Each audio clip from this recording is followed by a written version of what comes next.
إن أهم عوائق التقارب الحقيقي والتعاون الفعلي على طريق التكامل والاتحاد المغاربي تتمثل بمشكلات السيادة الوطنية على بعض المناطق، وقد كانت هذه المشكلات من آثار المرحلة الاستعمارية، فقد ورثت البلدان المغاربية حدودا متفجرة بفعل التقسيم الاستعماري.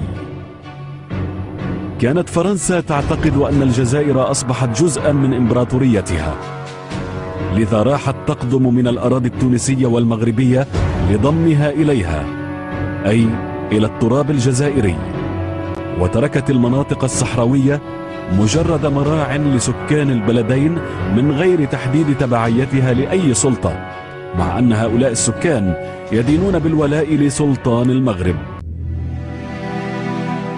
لأن الجزائر التي احتلتها فرنسا في 1830 لم تكن مساحتها تزيد على حوالي 300 ألف كيلومتر مربع، هذا معروف تاريخيا. كانت فرنسا قد أبرمت اتفاقية لالا مغنية حول الحدود مع المغرب بتاريخ 18 من مارس آذار عام 1845، وتضمنت 7 نقاط رئيسية ويمكن تلخيصها على الشكل التالي: ستبقى الحدود كما هي وكما كانت سابقا بين المغرب وتركيا بدون تعديل، ولا يمكن لأي دولة أن تقوم بأعمال إنشائية على الهوامش الحدودية، كما لن يكون هناك أي تحديد لهذه الحدود بالحجارة. قام المفوضان بترسيم الحدود بواسطة الأماكن التي تعبر من خلالها، كما لو أنها خط مرسوم عبر الجبال والوديان حتى الصحراء جنوبا والمتوسط شمالا.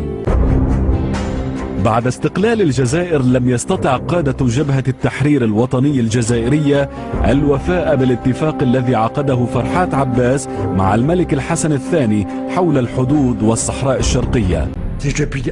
بعد الاستقلال كل تقوقع داخل وطنيته التنافسية، والنتيجة في النهاية كانت حرب الرمال.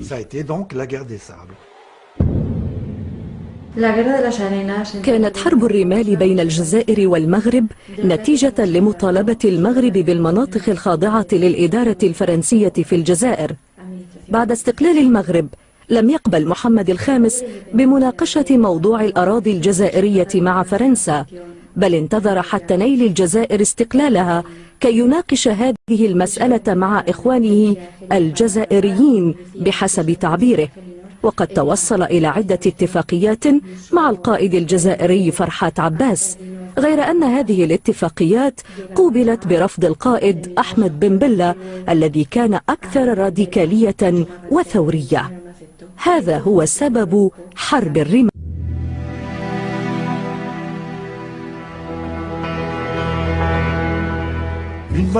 كانت هناك تعبئة غير معقولة من أجل الحرب، كانت أشبه بهوس وطني. تم التعبئة الوطنية في هذا البلد ضد الوطنية في البلد الآخر.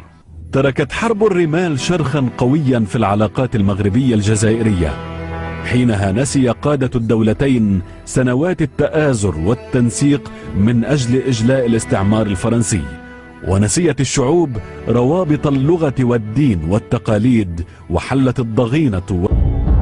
في رسالة غير مؤرخة وجدناها في الأرشيف الفرنسي كان قد بعث بها الملك الحسن الثاني إلى الرئيس الجزائري أحمد بن بلة بعد اندلاع حرب الرمال، جاء فيها: فخامة الرئيس، أثناء اللقاءات التي جرت مع مندوبي بلدينا حول الأحداث الأليمة التي وقعت في حاس بيضة وتنجوب، ومحاولة الوفد المغربي الجزائري المشترك التوصل إلى وسيلة لوضع حد للخلاف العسكري واتساعه إلى مناطق أخرى، وصلتنا معلومة رسمية من ولاية وجدة. فبحسب هذه المعلومة الجيش الجزائري تسلل إلى أراضي هذه الولاية وشن هجوما شرسا على نقطة المراقبة في عيش على بعد 50 كيلومتر شمال شرقي فيجيج. وبصفتك المسؤول الأول عن مصير الجزائر ومستقبل شعبها، فمن المستحيل ألا تدرك خطورة هذه التصرفات أو نتائجها. إن توجه السياسة الجزائرية التي ترجمتها تصرفات عنيفة لا يسمح بأي حال من الأحوال إيجاد حلول للمشاكل العالقة عبر التفاوض والحوار المباشر. في الختام، أبلغكم أن المغرب مستعد لمواجهة كل الظروف الطارئة بكل الوسائل الممكنة. وقع وقف إطلاق النار بتدخلات من الدول الإفريقية، حيث تأسست لجنة اجتمعت في باماكو، وظلت هذه اللجنة تجتمع إلى حتى سنة 64، حيث أقرت بأن هناك فعلا خلاف على الحدود بين المغرب والجزائر.